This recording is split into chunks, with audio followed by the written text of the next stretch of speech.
Sa opinion ko, ba't ko bibigyan ng bala at armas ang nasasakdal para questionin yung proseso namin? Why will I go out on a limb on something that's not been tested?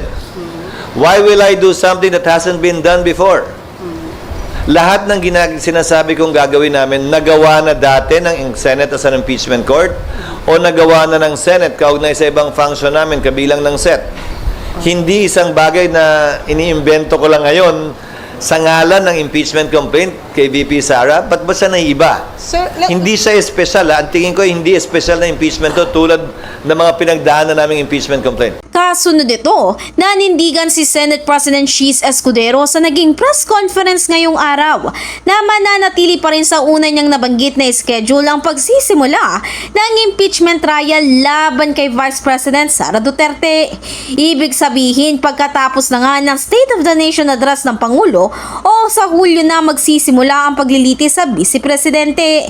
Wala namang magaganap dahil recess. Ulitin ko, ano man ang sinasabi ni Numan, hanggat walang sesyon at hindi na-convene ang may sesyon, walang trial na pwede maganap habang kami naka-recess.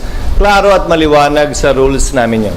Maalala, kahapon ibinahagi ni Senate Minority Leader Coco Pimentel na nagpadala siya ng sulat kay Escudero na nagsasabi na ang fourth with sa konstitusyon ay nangangahulugan dagli, agad o di kaya kara-karaka.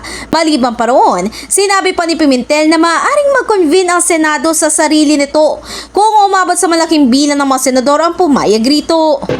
Bagamat iko-konsidera umano ni Escudero ang mungkahi ni Pimentel, ay hindi siya sang-ayon dito dahil kailangan sa open sessions lang mag-convene bilang impeachment court.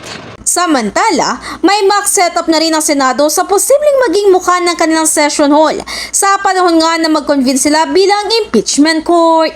In the heart of changing lives, ito si Brigada Ann Cortas ng 105.1 Brigada News FM Manila, the Music News Authority.